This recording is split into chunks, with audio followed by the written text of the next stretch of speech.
Tulfo son, million-peso gimmick sa US? Dad, naging viral ngayon ang isang video. Actually, lumang video to ni Congressman Ralph Tulfo na nagpa-party siya noong 2023 sa Las Vegas, USA. At pinagyabang niya sa isang video na yon na ginamit niya ang credit card para magbayad ng ₱1,000,000 para sa party ng kanyang mga kaibigan. Ngayon, hinuhusgahan siya ngayon ng mga taong online, mga keyboard warrior na Pilipino. Sinasabi nila na bilang congressman, parang hindi ata tama yun na gumagastos siya ng ganitong kalaking pera para mag-party lang. Public official siya. Especially since tatay niya, si Senator Raffy Tulfo, at nanay niya isang congresswoman rin. So, Dad, ano masasabi natin dito? Sa tingin mo ba, tama ba na isang public official or congressman, congresswoman, or even kapamilya ng isang public official gumagastos ng ganung kalaking pera? Siyempre, maraming nagde-defend rin. Sinasabi nila na mayaman naman daw talaga ang Tulfo. So, kung anong gagamitin nila para sa pera nila, okay lang yun. Pero Dad, may mga nagsasabi rin kasi may mga ibang asawa ng mga senador o mga kapamilya ng mga politiko na gumagastos ng mga ₱1,000,000 bags, ₱50,000,000 rings. Ano masasabi dito, Dad? Dad? Well, kung titingnan kasi natin,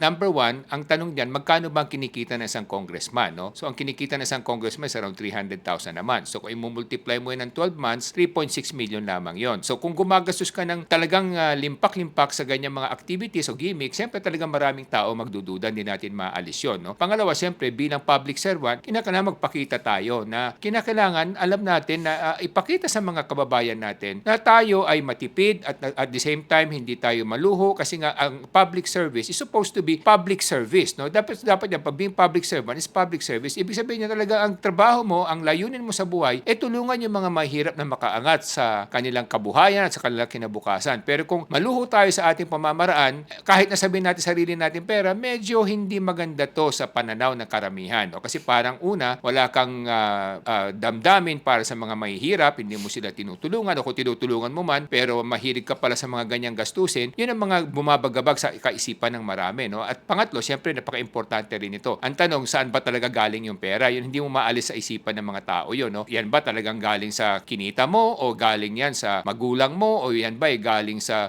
kung saan man galing? No? So, yun ang mga katanungan na mahirap sagutin kung ikaw ay gumagastos ng ganyan na walang pakundangan sa salapi. No? Ngayon, kung sarili mong pera yan at talagang may pera ka naman, wala naman sigurong karapatan ng mga tao magreklamo. Kung hindi ako nagkakamali, sinabi niya yata na hati-hati sila ng magkakaibigan. No? Pero bagamat ganon, siyempre napakalaki pa rin ng halaga. Kasi tandaan natin, hikahos ang karamihan sa ating mga kababayan. In fact, ang poverty rate sa Pilipinas ngayon, humigit kumulang kalahati na sa ating huling datos na nakuha. No? So, kung wag tayo gagastos ng ganyan na pinapakita natin na pinagmamalaki natin, talagang parang iniinsulto naman natin at niyuyurakan natin yung karamihan ng ating mga kababayan. Ngayon, Dad, so kung sinasabi nila na mayaman naman sila bago sila pumasok sa politiko, okay lang ba yun? Na gumastos sila? Pero ang mga sinasabi ng iba, nasa batas daw natin at ethics daw bilang public official na kung ikaw ay inelect or naging part ng gobyerno, dapat live simply and spend simply. Pero parang nakakalimutan to ng mga ibang public official natin sa Pilipinas. Bakit kaya? Sa tingin mo ba, linalabag ba nila ang batas o nakakalimutan nila ang very simple rule na ito? Well, una,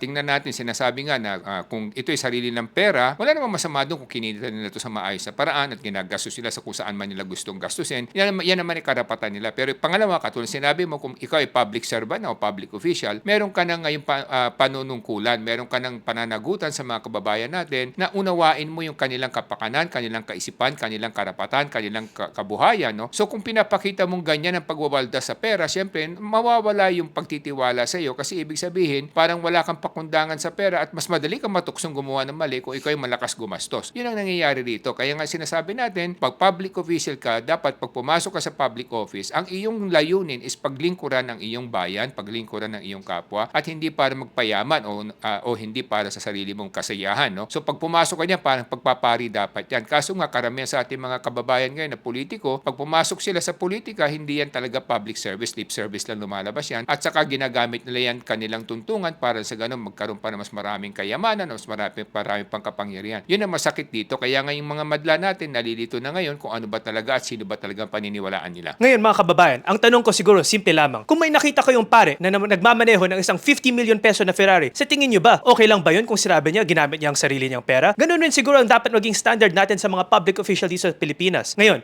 para mas matuto ang mga Pilipino, para piliin ang tamang mga public official at maging leaders dito sa Pilipinas, kailangan natin i-upgrade ang standard ng education at quality ng education para sa bawat Pilipino, para mas maganda ang maging leadership ng bawat Pilipino dito sa Pilipinas. Ako po ay si Solomon Sai, ang inyong kuya ng bayan. Ako naman po si Michael Sain, yung dad ng bayan.